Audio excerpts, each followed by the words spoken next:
میرے اعمال کی اصلاح کرم سے کر دے۔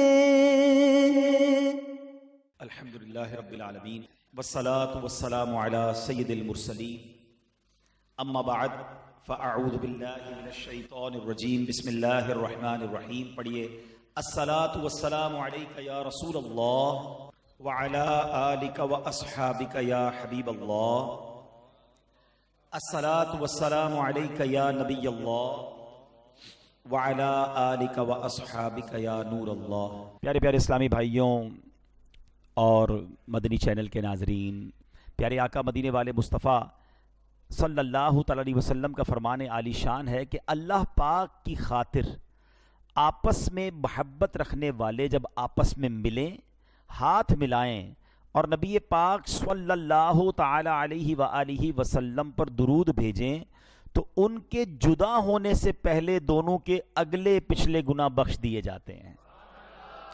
اللہ اکبر! ذرا سوچئے کہ یہ کتنی بڑی بات ہے کہ صرف ملاقات کرنی ہے، سلام کرنا ہے، مصافحہ کرنا ہے، درود پاک پڑھنا ہے، اب دونوں کے جدا ہونے سے پہلے دونوں کے اگلے پچھلے گناہ بخش دیے جاتے ہیں۔ اس سے ایک اور بات بھی سیکھنے کو ملتی ہے کہ شریعت کیا چاہتی ہے کہ مسلمان ایک دوسرے سے محبت سے رہیں، محبت سے ملیں، پیار سے رہیں، کیونکہ جب آپ کسی کو سلام کرتے ہیں، کسی سے مصافحہ کرتے ہیں، گرم جوشی سے ملتے ہیں تو دل میں پیار پیدا ہوتا ہے نا۔ مطلوب کیا ہے شریعت کو کہ مسلمان مل کر رہیں۔ دیکھیں نا، مسکرانا صدقہ ہے، مسکرا کر ہم نے سجدہ تو نہیں کیا، تلاوت تو نہیں کی، اللہ کا نام بھی نہیں لیا، پھر کیوں ثواب مل رہا ہے؟ کیونکہ ہم مسکرائیں گے تو ماحول اچھا ہوگا، ہم مسکرائیں گے تو دلوں میں خوشیاں بٹیں گی۔ ایثار کرنے پر جنت کی بشارت ہے۔ مجھے کسی چیز کی ضرورت ہے، میں اپنے کسی بھائی کو دے دوں، جنت کی بشارت ہے۔ اس میں کوئی بظاہر دیکھا جائے تو عبادت تو نہیں ہے، نہ تلاوت ہے، نہ ذکر ہے، نہ درود ہے، نہ سجدہ ہے، نہ روزہ ہے، بندہ بندے کے ساتھ اچھا برتاؤ کر رہا ہے، اللہ جنت دے رہا ہے۔ اس سے کیا مطلب ہے؟ یہ سیکھو، یہ بات سمجھنے والی ہے کہ شریعت کو مطلوب یہ ہے کہ مسلمان جدھر بھی رہیں محبت سے رہیں، پیار سے رہیں، ایک دوسرے کا خیال کر کے رہیں۔ دنیا میں اگر محبت کا، پیس کا، امن کا درس اگر کوئی مذہب دیتا ہے تو وہ ہمارا اسلام دیتا ہے۔ ہم چونکہ اسلام کی تعلیمات سے دور ہیں نا، ہم نے پڑھا ہی نہیں ہے، تو لوگ ہمارے اسلام کے بارے میں باتیں کر رہے ہوتے ہیں اور ہم جناب سن رہے ہوتے ہیں کہ یار اسلام وائلنس کرتا ہے، اسلام کی وجہ سے، معاذ اللہ کہ اسلام کی وجہ سے پرابلم ہے۔ یہ بھول ہے ان لوگوں کی، وہ اسلام سے دور ہیں۔ اگر کسی مسلمان اسلام کے طریقے پر عمل نہیں کر رہا تو اس کی وجہ سے ریلیجن کو برا بلا نہ کہا جائے۔ ہمارا اسلام تو ڈے ون سے الحمدللہ اگر پڑھیں تو امن کا، پیار کا، محبت کا، ایثار کا، قربانی کا درس دیتا ہے، دوسروں کے بھلے کا درس دیتا ہے۔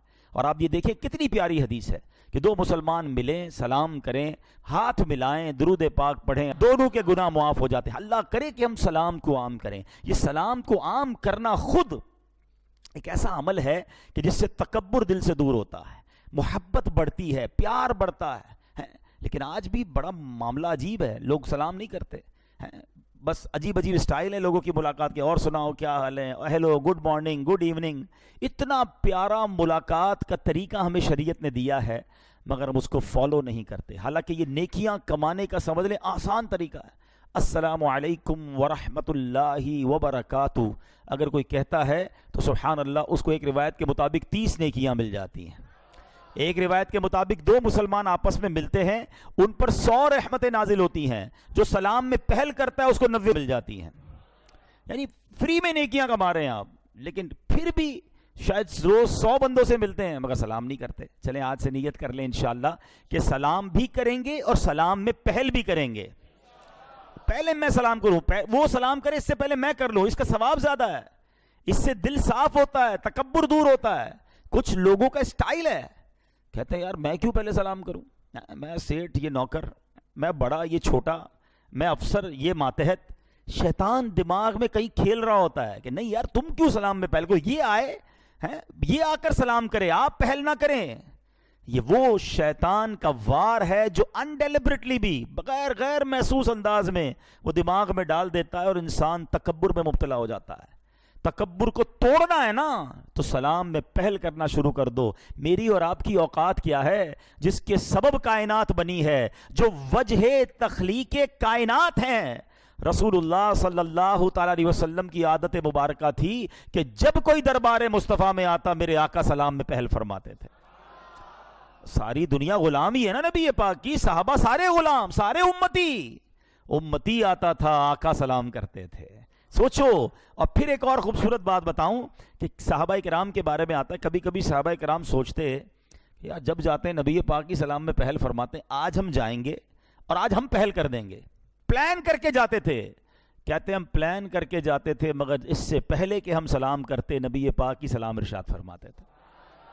اور ایمان افروز بات سننی ہے, اور ایمان تازہ کر دوں آپ کا. ہاں مزہ آ جائے تو شکرانے میں 3 دن مدنی قافلے کی نیت کر لینا. ہاں ایسی بات کرنے جا رہا ہوں کہ انشاءاللہ کہتے ہیں نا مزہ نہ آئے تو پیسے واپس. آئے ہائے. علماء کہتے ہیں آج بھی جب کوئی امتی مدینے جاتا ہے نا, روضہ رسول پر جاتا ہے, سنہری جالیوں پر جاتا ہے, اس سے پہلے کہ وہ سلام عرض کرے سرور کائنات اپنی عادت کے مطابق آج بھی سلام پہلے ارشاد فرماتے ہیں. آئے ہائے, یہ ہے مدینہ. کیوں نہ ترسے ہم مدینے جانے کو, کیوں نہ جائیں روضہ رسول پر. ارے جہاں سرکار خود سلامتی کی دعا دے دیں امتی کے تو وارے نیارے ہو جائیں گے نا. مگر یہاں ہمارے لیے بڑی, جس کو کہتے ہیں نا چوٹ ہے, کہ وہ کونین کے والی ہو کر سارے غلاموں کو سلام میں پہل کریں اور ہم امتی ہو کر گناہگار ہو کر سلام میں سستی کریں. آؤ نیت کر لو, انشاءاللہ جس کو جانتے ہیں جس کو نہیں جانتے سب کو انشاءاللہ سلام کریں گے انشاءاللہ, اور سلام میں پہل بھی کریں گے انشاءاللہ. اب ذرا سلام سیکھ بھی لو, یہ بھی بڑا پرابلم ہے, سلام کرنا بھی نہیں آتا. ہاں سلام کی تلفظ ہی ٹھیک نہیں ہے. السلام علیکم, السلام علیکم, یہ سلام نہیں ہے, بلکہ بعض اوقات تو اس کے میننگ ہی آؤٹ ہو جاتے ہیں. سلام کیا ہے؟ السلام علیکم ورحمۃ اللہ وبرکاتہ. مل کر پڑھ لو. جواب کیا ہے؟ وعلیکم السلام ورحمۃ اللہ وبرکاتہ. دوہرا لیں. ماشاءاللہ. اچھا اب اس کے آگے اور کچھ نہیں ہے. اب کچھ لوگ یا تو سلام کرتے نہیں, اور کرتے ہیں تو اتنا لمبا کرتے ہیں, جنت المقام, دوزخ الحرام, پتہ نہیں کیا کیا آگے ملا رہے ہوتے ہیں. وہ جتنا کرنا ہے اتنا ہی کر لو بھائی, جو شریعت نے حکم دیا ہے. اور بہت ساری چیزیں پڑھنے والی, درود شریف پڑھو نا, ملاقات کر کے درود شریف پڑھیں. تو جتنا ہمیں بتایا گیا ہے اس کے بعد ایڈیشن نہ کریں. تو انشاءاللہ میں بھی نیت کروں, آپ بھی نیت کریں, سلام کو بھی عام کریں گے اور کثرت سے درود پاک بھی پڑھیں گے انشاءاللہ. رب کے پیارے کلام قرآن مجید فرقان حمید میں بڑے کمال کے اور بڑے عبرت انگیز واقعات ہیں. ہلا دیتے ہیں, اگر بندہ غور سے پڑھے تو پتہ چلتا ہے کہ پچھلی قوموں نے کیا کیا مسٹیکس کی, کیا کیا غلطیاں کی, اور ان غلطیوں پر ان پر کیسے کیسے عذاب آئے, ان کو کیا کیا پنشمنٹس ہوئیں. اچھا یہاں ایک بڑی لطیف سی, بڑی خوبصورت سی بات ہے, اشارہ دے دیتا ہوں تاکہ مزید انشاءاللہ پھر آگے چلتے ہیں, کہ سرکار علیہ الصلوۃ والسلام کی امت جو ہے وہ سب سے آخر میں دنیا میں آئی. حالانکہ سب سے اول, سب سے افضل, سب سے اعلیٰ نبی پاک علیہ الصلوۃ والسلام ہیں, آئے سب سے آخر میں اور امت بھی سب سے آخر میں آئی. اس کی ریزن کیا ہے؟ علماء نے بڑی حکمتیں بیان کی ہیں, مگر ایک بڑی خوبصورت حکمت ہے. دیکھیں پچھلی جتنی قومیں ہیں ان کی غلطیاں, ان کی مسٹیکس ہم تک پہنچ گئیں. ہم گواہ ہیں کیونکہ قرآن میں موجود ہے. حضرت نوح علیہ السلام کی قوم, حضرت ابراہیم علیہ السلام کی قوم, حضرت شعیب علیہ السلام کی قوم, حضرت لوط علیہ السلام کی قوم, ان قوموں نے کیا کیا سب قرآن میں موجود, ہمیں پتہ چل گیا. ہمارے بعد کوئی امت نہیں ہے. اللہ اکبر. علماء کہتے ہیں اس امت کے گناہوں کا پردہ رکھنا تھا, اس لیے محبوب کی امت کو سب سے آخر میں بھیجا گیا. ہمارے گناہوں پر کوئی اور شاہد نہ ہو, کوئی اور گواہ نہ ہو, یہ محبوب کی امت پر ایک خاص احسان ہے. اور سبحان اللہ کیا خوبصورت بات کہ آج جو عیب کسی پر نہیں کھلنے دیتے ہیں. نبی پاک کی شان دیکھو کہ ایسی رحمت ہوئی ہے کہ عیب کسی پر نہ کھلیں. آج جو عیب کسی پر نہیں کھلنے دیتے, کب وہ چاہیں گے میری حشر میں رسوائی ہو. انشاءاللہ وہاں بھی عیبوں پر وہ پردہ ڈالیں گے. لیکن میرے پیارے اسلامی بھائیوں, پچھلی قوموں کے واقعات, دیر از اے بگ سبجیکٹ, ہمیں پڑھنا ہے, سمجھنا ہے, اور اپنی ذات میں ان غلطیوں سے بھی تو بچنا ہے نا. پچھلے لوگوں کی مسٹیکس جان کر, اس پنشمنٹ کو جان کر مجھے اور آپ کو بچنا ہے. آج ایک ایسی قوم کا واقعہ, اور ایسا واقعہ, پنشمنٹ ایسی دی گئی کہ کائنات میں کسی کو ایسی پنشمنٹ نہیں ملی. کئی قوموں پر الگ الگ عذاب آئے، آندھی آئی، آگ کا عذاب آیا جناب، ان کے درمیان جو ہے وہ پانی خون بن گیا اور بڑے عذاب آئے، طوفان کا عذاب آیا. مگر یہ ایسی قوم تھی کہ جن کے چہرے ہی بدل دیے گئے، ان کو بندر بنا دیا گیا. انسان، جی ہاں انسان منکی بن گیا. اور یہ ایک دو چار لوگ نہیں، ہزاروں کی تعداد میں یہ لوگ بندر بنا دیے گئے. What is the reason behind this? اس کے پیچھے وجہ کیا تھی؟ یہ ایک ایسی سٹوری ہے جو قرآنک سٹوری ہے. بچے بیٹھے ہیں، ینگسٹر بیٹھے ہیں، ہم اپنے بچوں کو نہ جانے کتنے واقعات اور سٹوریز بتا رہے ہوتے ہیں. ارے قرآن کے واقعات پڑھیں نا، جس میں سبق بھی ہے، ثواب بھی ہے. اب سنیے، بنی اسرائیل کے لوگ سمندر کے کنارے ایلا نامی گاؤں میں رہتے تھے. یہ سب فشرمین تھے، مچھیارے تھے، مچھلیاں پکڑتے تھے، ان کا روزگار یہی تھا اور بڑا اچھا کام چل رہا تھا، مچھلیاں پکڑ رہے تھے. اب ان کے لیے ایک آزمائش ہوئی، ان کو ایک ایگزامینیشن میں ڈالا گیا، اللہ کی طرف سے کوئی امتحان آیا. دیکھیں شریعت کی باؤنڈری جو ہے نا وہ ہمارے لیے ہمیں فالو کرنا ضروری ہے. ان کے لیے باؤنڈری کیا بنا دی گئی کہ یہ لوگ سیٹرڈے والے دن جو ہے نا مچھلیاں نہیں پکڑ سکتے. پورا ہفتہ حکم ہوا مچھلیاں پکڑو، سیٹرڈے کو آپ نے ہفتے والے دن مچھلیاں نہیں پکڑنی ہیں. اچھا، اور امتحان کیا تھا کہ سیٹرڈے کو مچھلیاں زیادہ آتی تھیں، ہفتے والے دن مچھلیاں جو ہیں وہ زیادہ نظر آتی تھیں. یار اتنی مچھلیاں، اور ہمیں منع کر دیا گیا. اب یہ امتحان ہے. آج بھی بہت سارے ایسے امتحان ہیں ہمارے ساتھ کہ جو بندہ کہتا ہے یار یہ نہیں کرنے کی اجازت، اس میں تو بڑا مزہ ہے، سود لینے میں تو بڑا فائدہ ہے، بھائی بڑے پیسے، کچھ کمانا بھی نہیں، ویسے ہی گھر بیٹھے پیسے آ رہے ہوتے ہیں. یہ والا بھی فلاں جوا کھیل لوں، اتنے پیسے لگاؤں گا، اتنے ملٹی پلائی ہو جائیں گے. طرح طرح کے کوئنز آ گئے ہیں، پتہ نہیں کیا کیا انٹرنیٹ پر چیزیں سنا آ گئی ہیں جناب. رات کو پیسے لگاتے ہیں، صبح ڈبل ہو جاتے ہیں. شریعت نے منع کیا ہے. ہاں یہی امتحان ہے. تمہیں روکا گیا ہے، تمہارا کام رک جانا ہے. زیادہ پیسے دیکھ کر، زیادہ مزہ دیکھ کر، زیادہ انجوائمنٹ دیکھ کر اسلام کی باؤنڈری کو نہیں توڑنا ہے.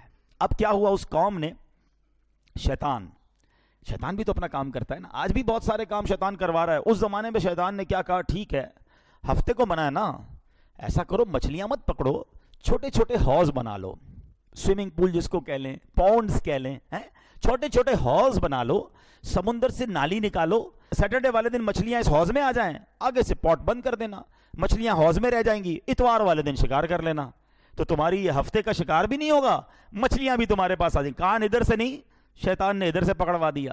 ان بے وقوفوں نے کہا ہاں یہ بات تو ٹھیک ہے.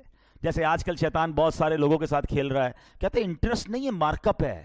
نہیں یہ تو پروفٹ ہے، یہ جناب یہ والا طریقہ نہیں، یہ والا طریقہ ہے. بہت سارے طریقوں سے گناہ بیچا جا رہا ہے اور لوگ نفع کے چکر میں، انجوائمنٹ کے چکر میں حرام کھا رہے ہیں، حرام عمل کر رہے ہیں.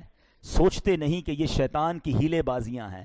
شراب کو آپ دودھ کی بوتل میں پیک کر دیں تو وہ دودھ نہیں بنتا، وہ شراب ہی رہے گی، وہ حرام ہی رہے گا.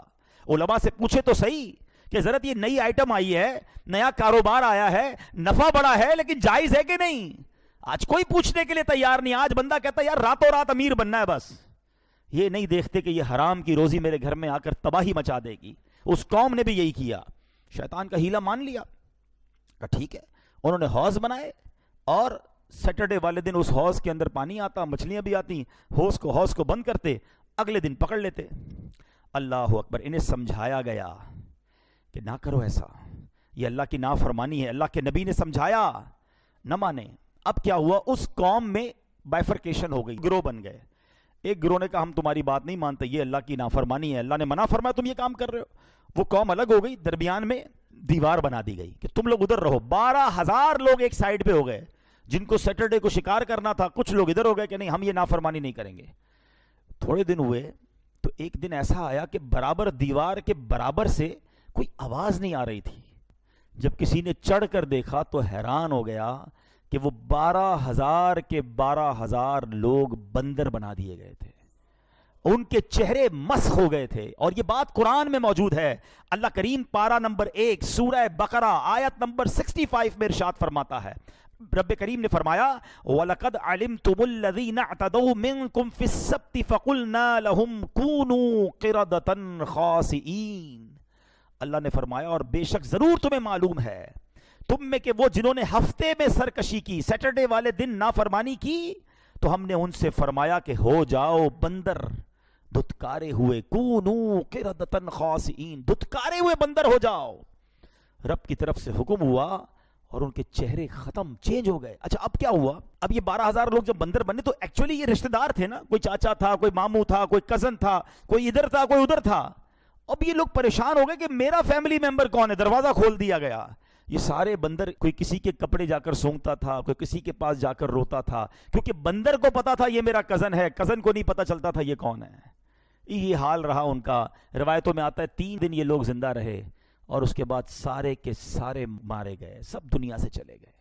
اور یہ واقعہ ہسٹری میں باقی رہ گیا کہ یہ قوم بندر بنا دی گئی بیکاز آف ڈس اوبیڈینسی آف اللہ سبحانہ و تعالی.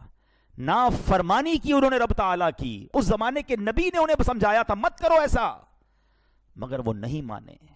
اے میرے پیارے اسلامی بھائیوں, یہ ہے اللہ کی نافرمانی کا انجام. آج لوگ کہتے ہیں یار کچھ نہیں ہوتا بھائی, معاذ اللہ شیطان 2 طریقے سے کھیلتا ہے. ایک تو اللہ کی رحمت یاد دلاتا ہے, اللہ معاف کرنے والا ہے, یا بندہ کہتا ہے نہیں یار سبھی کرتے ہیں تو میں کر لوں گا تو کیا ہو جائے گا. یاد رکھو جہاں اللہ رحمان اور رحیم ہے نا, وہ قہار بھی ہے, وہ جبار بھی ہے. اسی نے تو پچھلی قوموں کو عذاب دیے ہیں نا. ہم سارے اگر عذابات کو قرآن میں پڑھتے تو کس کی طرف سے آئے تھے؟ وہ اللہ کی طرف سے آئے نا. تو ہم جو یہ سمجھ بیٹھے ہیں کہ جناب میں جو بھی کر لوں رب معاف کرنے, یقیناً وہ معاف کرنے والا ہے, مگر نافرمانی پر پکڑ فرمانے والا بھی ہے. اور خاص طور پر جس کو کہتے ہیں نا توبہ کی امید پر, یا جس کو کہتے ہیں جری ہو کر گناہ کرنا کہ کچھ نہیں ہوتا, یہ تو مزید اللہ کے غضب کو دعوت دینے والی بات ہے. اللہ اکبر. اللہ کریم قرآن مجید فرقان حمید میں مزید ارشاد فرماتا ہے. اللہ فرماتا ہے تو ہم نے اس بستی کا یہ واقعہ اس کے آگے اور پیچھے والوں کے لیے عبرت کر دیا اور پرہیزگاروں کے لیے نصیحت. یہ قرآن میں واقعات آئے اسی لیے کہ یہ عبرت کے لیے, نصیحت کے لیے, میسج کے لیے. اب ہمارا ایک اور پرابلم ہے, قرآن ہی نہیں پڑھتے. نصیحت تو جب ملے گی نا جب واقعات پڑھیں گے, جب قرآن پڑھیں گے, اس کو انڈرسٹینڈ کریں گے, جب سبق لیں گے. اچھا پڑھتے نہیں ہیں تو بھی دور ہو گئے, اچھا پڑھے ہوئے بھی ہیں تو بھی ہم اس پر نصیحت نہیں کرتے. حالانکہ یہ نافرمانی کتنی بڑی لعنت ہے. سنیے گا, حضرت امام حسن بصری رحمت اللہ تعالی فرماتے ہیں, اے ابن آدم تیری ہلاکت ہو, کیا تو اللہ پاک سے مقابلہ کرنا چاہتا ہے؟ ہاں, جس نے اللہ پاک کی نافرمانی کی گویا اس نے اللہ پاک سے جنگ کی. اللہ سے مقابلہ. Anybody have power to fight with Allah subhanahu wa ta'ala?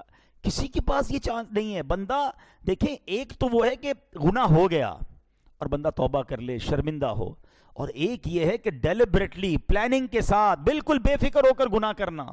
ایسے بھی لوگ پائے جاتے ہیں کہ گناہ کرنے کے بعد شرمندگی بھی نہیں ہے, اگلے گناہ کی پلاننگ ہے اور سمجھتے کچھ نہیں ہوگا. نہیں میرے پیارے اسلامی بھائیوں, یہ اللہ کی نافرمانی جو ہے یہ سخت ناپسندیدہ عمل ہے, مگر آج ہمارے بہت سارے لوگ اس پر توجہ نہیں دیتے. وہ سمجھتے نہیں ہیں کہ یہ گناہ ہمیں کدھر لے کے جا رہے ہیں. آج بیان کا موضوع میرا یہی ہے کہ رب کی نافرمانی کس قدر بربادی کا سبب ہے. اللہ نے فرمایا لعنت کیے گئے وہ جنہوں نے کفر کیا بنی اسرائیل میں داؤد اور عیسیٰ بن مریم کی زبان پر. یہ بدلہ ان کی نافرمانی اور سرکشی کا. تو پتا چلا کہ اللہ پاک کی نافرمانی لعنت برسنے کا سبب ہے.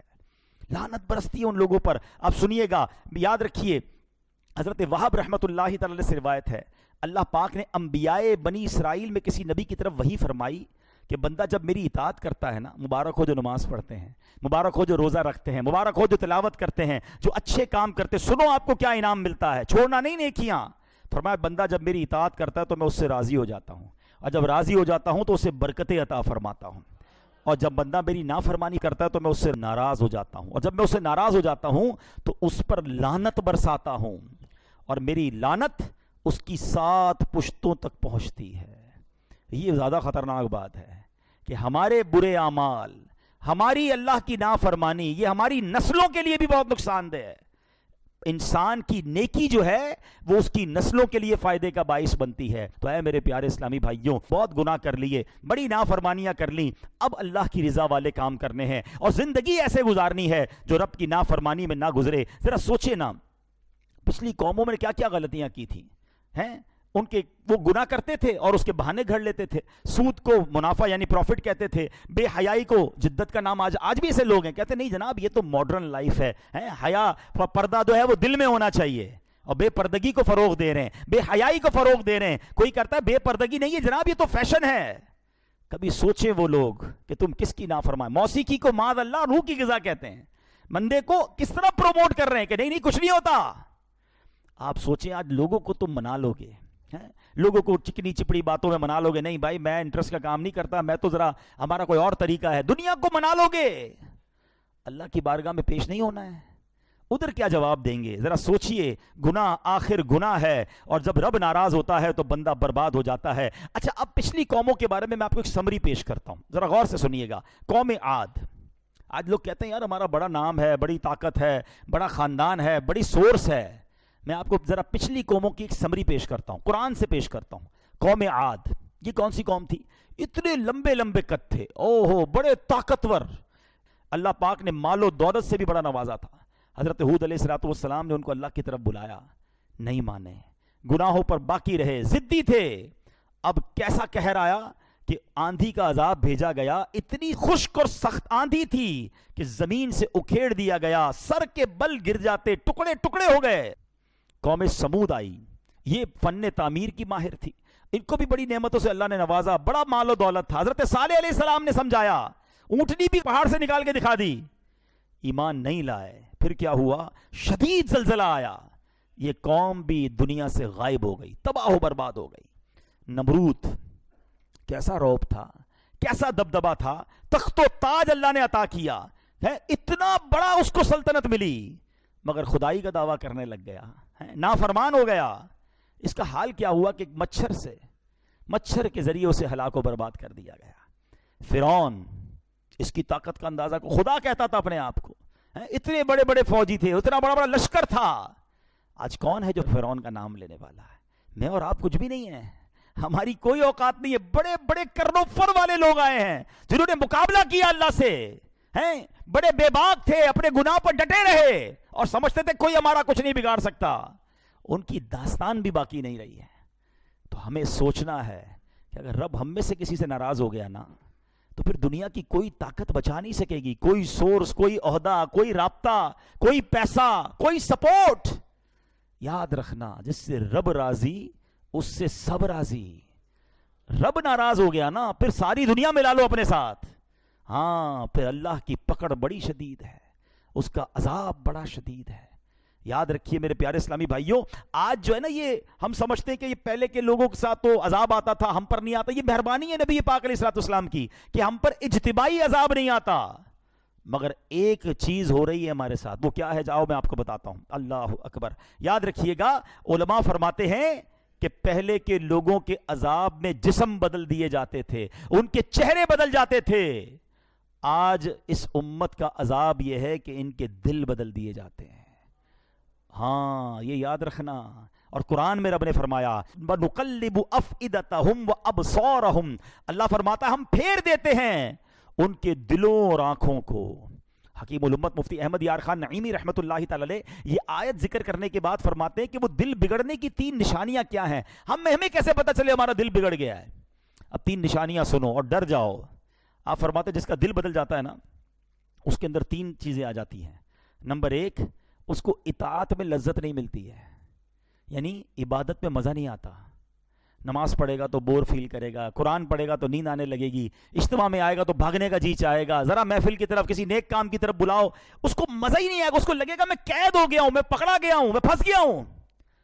اگر میرا کوئی بھائی ایسا ہے, پلیز ٹرائی ٹو ریئلائز یہ بیماری ہے اور بڑی خطرناک ہے کہ میں. اچھا اب دل کس نے بنایا ہے ذرا مجھے بتائیے گا؟ اللہ نے بنایا, اور میرے دل کو اللہ کی یاد میں مزہ نہیں آ رہا, اس کا مطلب کیا ہوا؟ حالانکہ دلوں کا سکون رب نے خود قرآن میں فرمایا ہے, الا بذکر اللہ تطمئن القلوب, اللہ کے ذکر میں دلوں کا چین ہے. جب رب نے دل بنایا اور رب فرما رہا ہے دلوں کا چین میرے ذکر میں ہے, مجھے کیوں نہیں مزہ آ رہا؟ کہیں دل بدل تو نہیں گیا, کہیں دل پلٹ تو نہیں گیا؟ یہ وہ عذاب ہے جس کے بارے میں لوگ نہیں سوچ رہے. آؤ دوسری بات کی طرف. وہ فرماتے 3 نشانیاں ہیں, دل چیک کر لو اگر دل بگڑنے کی. مفتی احمد یار خان نعیمی فرما رہے ہیں, فرماتے ہیں دوسرا, گناہ سے خوف نہ کرنا. گناہ کرے اور خوف بھی نہ آئے. ارے باپ رے باپ, ایسے لوگ ہیں جو گناہ کرتے ہیں جیسے مزے کر رہے ہیں, گناہ کی فکر ہی نہیں ہے, ماتھے پر بل نہیں آتا. بلکہ کہتے نا پہلے کے لوگ گناہ کر کے روتے تھے رات میں, یا اللہ گناہ ہو گیا. اب گناہ کر کے شیئر کرتے ہیں کہ رات میں نے یہ بدکاری کی, جوا کھیلا, حرام چیز دیکھی ہے, اب تم بھی دیکھو. دوستوں میں بیٹھ کر بتاتے ہیں. ایک میں نے روایت پڑھی تھی, اتنا دل ہلا دینے والا جملہ تھا کہ کتنا بدبخت ہے وہ شخص جس نے گناہ کیا, اللہ نے اس کے عیب پر پردہ ڈالا, کسی کو پتا نہیں چلا, مگر وہ خود اپنے دوستوں کو بتاتا ہے کہ میں نے یہ گناہ کیا ہے. رب نے چھپایا اس کا گناہ, مگر اس نے خود آشکار کیا کہ نہیں میں تو یہ بھی حرام کام کرتا ہوں, میری تو فلاں جگہ دوستیاں ہیں, میں تو ادھر جا کے جوا کھیلتا ہوں, معاذ اللہ ادھر نشہ کرتا ہوں. سوچتا نہیں ہے کہ تم کیا کر رہے ہو. گناہ پر خوف نہ آنا, فرمایا یہ بھی دل بگڑنے کی نشانی ہے. اور تیسری نشانی کہا کسی کی موت سے عبرت نہ پکڑنا. ہائے ہائے ہائے, یہ تو واقعی ایسا معاملہ ہے کہ آئے دن جنازے ہو رہے ہیں, آئے دن ہم قبرستان جاتے ہیں. کووڈ کے زمانے میں تو کیسے کیسے لوگ چلے گئے, اور آج بھی روز جا رہے ہیں. ہمارے آس پاس سے جنازے اٹھتے ہیں, اور جوان لوگ بعض اوقات چلے جاتے ہیں. ہم حیران ہو جاتے ہیں کہ یار 20 سال 25 سال 30 سال 40 سال, کل ٹھیک تھا, فوراً چلا گیا. ان جنازوں سے بھی ہمیں عبرت نہیں ہے. قبرستان میں بھی ہم نے دیکھا, آپ نے بھی دیکھا ہوگا, لوگ قبرستان جا کر بھی ہنسی مذاق کر رہے ہوتے ہیں. شب برات میں گئے ہوں گے قبرستان, وہاں بھی موبائل سب چل رہے ہیں, کوئی ٹینشن ہی نہیں ہے. حالانکہ یہ نہیں سوچتے کہ ساری قبریں, کل مجھے بھی کسی قبر میں آنا ہے. جاؤ نا رات کو 3 بجے قبرستان, جو شب برات تو چلے گئے تھے, ابھی ذرا جا کے دکھائیں. نہیں رات کو قبرستان جانے میں خوف آئے گا, اکیلے کیسے گریو یارڈ میں جاؤں گا. آج تمہیں زندہ ہو کر قبرستان جانے میں خوف آ رہا ہے, 4 دوست بھی ساتھ لے جاؤ. جب یہی دوست کاندھے پر اٹھا کر قبر میں ڈال آئیں گے تب خوف نہیں آئے گا. تب کی تیاری کب کرو گے؟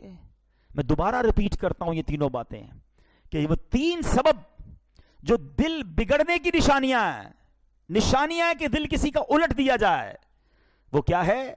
فرمایا اطاعت میں یعنی عبادت میں لذت کو نہ آنا, نمبر 2 گناہ سے خوف نہ کرنا, اور نمبر 3 کسی کی موت سے عبرت نہ پکڑنا.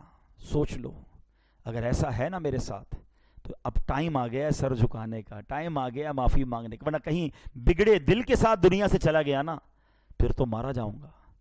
اگر عبادت میں دل نہیں لگ رہا تو اللہ سے ہی مانگو, اللہم اعنی علی ذکرک و شکرک و حسن عبادتک, اللہ میری مدد کر. اللہ سے ہی مدد مانگ رہے ہیں کہ میں تیرا ذکر کروں, تیرا شکر کروں, تیری اچھی عبادت کروں.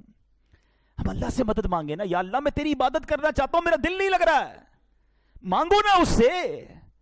لیکن اگر یہ فیلنگز ہیں کہ دل نہیں لگ رہا, تو اب توبہ کا وقت زیادہ آ گیا ہے. معافی مانگو اللہ سے. میں کتنا بد نصیب ہوں کہ اللہ کے گھر میں آتا ہوں اور چین نہیں آتا, حالانکہ یہ ہے ہی چین کی جگہ, یہ ہے ہی سکون کی جگہ. تو اللہ سے مدد مانگو. شیطان کا ایک اور وار, یار تیرا دل تو لگتا نہیں نماز میں, مزہ تو آتا نہیں اچھی باتوں میں, تلاوت کرتا ہے تو نیند آنے لگتی ہے, چھوڑ دے پھر فائدہ کیا. ہاں یہ مت کرنا کہ شیطان تمہیں بہکائے, جو تھوڑا بہت کر رہے ہو اگر وہ بھی چھوڑ کر چلے گئے تو پھر تو گئے نا, پھر تو آؤ گے کیسے واپس. میں اس کا آپ کو سولوشن بتاتا ہوں. سولوشن یہ ہے کہ جس کو نماز میں دل نہیں لگ رہا, تلاوت میں دل نہیں لگ رہا, اچھے کاموں میں دل نہیں لگ رہا نا, وہ کیا کرے.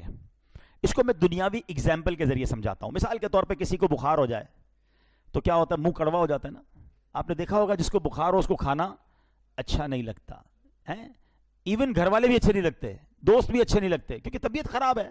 مگر جب آپ کو بخار ہوتا ہے, منہ کڑوا ہوتا ہے, آپ کھانا چھوڑ دیتے ہیں؟ نہیں. آپ کیا کہتے ہیں, یار ابھی طبیعت خراب ہے, 3-4 دن رہے گی, کھانا کھاؤ جیسا بھی لگ رہا ہے, تھوڑے دنوں کے بعد جب میری طبیعت ٹھیک ہو جائے گی تو کھانا بھی اچھا لگنے لگے گا, فیملی بھی اچھی لگنے لگے گی, ماحول بھی اچھا لگنے لگے گا. ایسا ہی ہے نا, کیونکہ ہمیں یہ پتا ہے جب بھی بخار آئے گا, بیمار ہوں گے تو چند دنوں کے لیے سب چیزیں بری لگ رہی ہیں. بالکل ایسے ہی جب کوئی گناہوں کا بیمار ہو جاتا ہے نا, تو اس کو نیکیوں میں مزہ نہیں آ رہا ہوتا, تلاوت میں مزہ نہیں آ رہا ہوتا. جب آپ کو ایسی فیلنگ آئے نا کہ یار مجھے نماز میں, روزے میں, تلاوت میں, ذکر میں, محفل میں, اجتماع میں, مسجد میں مزہ نہیں آ رہا, فوراً ریئلائز کر لو کہ یار بیمار ہو گیا ہوں. اب کیا کرنا ہے؟ عبادت نہیں چھوڑنی ہے, توبہ بھی کرنی ہے, استغفار بھی کرنا ہے, معافی بھی مانگنی اور آتے رہنا ہے. ہوگا کیا کہ چند دنوں کے بعد جب یہ دل سے گناہوں کا ورق ہٹے گا نا, تو سجدوں کی لذت آنا شروع ہو جائے گی.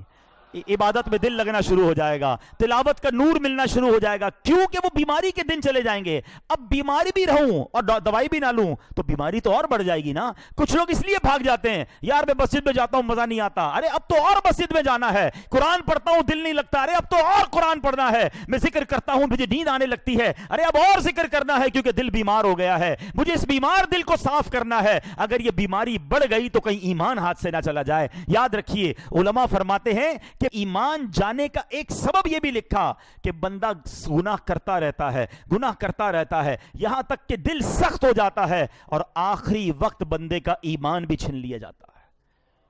دل سخت مت ہونے دینا, دل کالا مت ہونے دینا, دل بگڑنے مت دینا. اگر فیل ہو رہا ہے نا کہ یار دیر از سم تھنگ رانگ, آج ہمیں پتا چلے کہ یار میری زبان میں اچانک لکنت آ رہی ہے, پیر صحیح چل نہیں رہا ہے, ہاتھ میں کپ کپاہٹ آ رہی ہے, آنکھیں دیکھ نہیں رہی ہیں, کان صحیح سن نہیں رہا, تو ہم چھوڑتے نہیں ہیں اس کو. ارے کوئی بات نہیں, پیر نہیں چل رہا, ایک تو چل رہا ہے نا, فوراً ڈاکٹر کے پاس, فوراً کلینک. یار اچانک کیا ہو گیا, مجھے دکھائی نہیں دے رہا, مجھے سنائی نہیں دے رہا, میرا پیر سیدھا نہیں ہو رہا. فوراً جسم میں جہاں گڑبڑ ہوئی ہم نے ڈاکٹر کو, لیبارٹری کو پکڑ لیا. ارے جب تمہارے ایمان کے معاملے میں, تمہاری عبادت کے معاملے میں گڑبڑ شروع ہو گئی ہے, تمہیں نماز میں دل نہیں لگ رہا, تمہارا تلاوت میں دل نہیں لگ رہا, تمہارا سجدوں میں دل نہیں لگ رہا, تم دعا کے لیے ہاتھ اٹھاتے ہو آنسو نہیں بہ رہے, تمہیں یاد مدینہ نہیں تڑپا رہی, سمجھ لو میں بیمار ہو گیا ہوں. اب مسجد چھوڑ کر مت جانا, اب اللہ کی بارگاہ میں سر جھکا دینا کہ مولا بیمار بن گیا ہوں, مولا گناہوں نے ورق چڑھا دیا ہے, دل سیاہ ہونے لگ گیا ہے, اے اللہ دل بگڑنے لگ گیا ہے, کریم کریم مدد کر.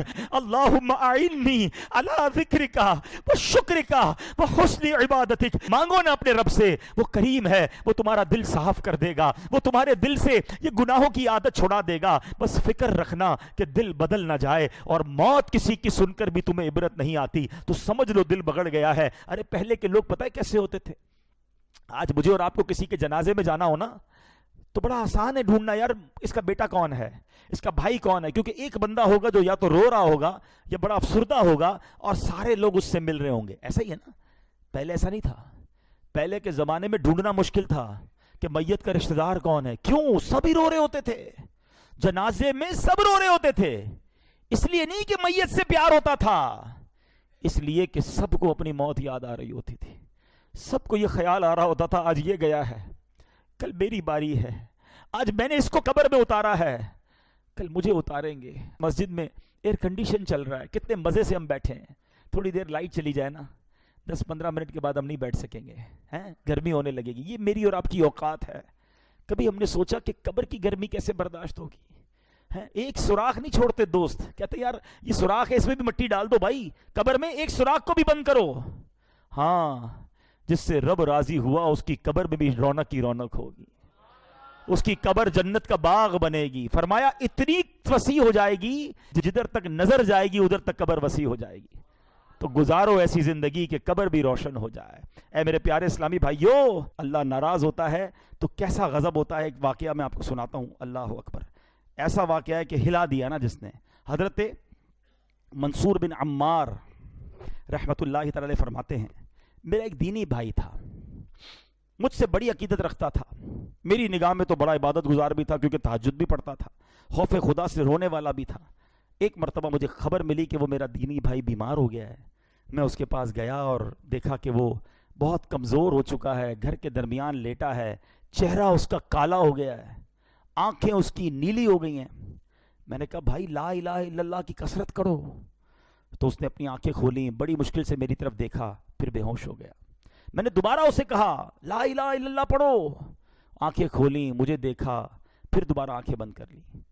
اب میں نے سختی سے اس کو کہا کہ لا الہ الا اللہ پڑھو, کلمہ پڑھو, میں نہ تجھے غسل دوں گا, نہ تجھے کفن پہناؤں گا, نہ تیرا جنازہ پڑھوں گا, کیونکہ وہ بہت کلوز تھا آپ سے. تو بندہ پتہ کیا کہتا ہے, کہتا حضور میرے اور کلمے کے درمیان رکاوٹ کھڑی کر دی گئی ہے. میں نے کہا لا حول ولا قوت الا باللہ, تیری نمازیں کدھر گئیں, کہاں گئے روزے, وہ تہجد, وہ راتوں کی دعائیں کدھر گئیں. تو وہ کہتا ہے اے منصور میں یہ سارے کام تو کرتا تھا مگر اللہ کی رضا کے لیے نہیں کرتا تھا, میں لوگوں کو دکھانے کے لیے کرتا تھا. مجھے تہجد گزار کہا جائے, مجھے عبادت گزار کہا جائے, مجھے نیکوکار کہا جائے, میں لوگوں کے لیے کرتا تھا. تنہائی میں جب ہوتا تھا نا اکیلے میں, تو دروازہ بند کرتا تھا تو خوب گناہ کرتا تھا. شراب پیتا تھا، بے حیائی کرتا تھا، بدکاریاں کرتا تھا. ایک بار جب میں نے بہت نافرمانی کی تو میں بہت بیمار ہو گیا، مجھے اپنے بچنے کی امید نہیں رہی. میں نے قرآن کھولا، اللہ سے معافی مانگی، یا اللہ معاف کر دے. بہت رویا، پڑھتے پڑھتے اللہ سے معافی مانگی. اللہ کریم نے مجھے شفا دے دی.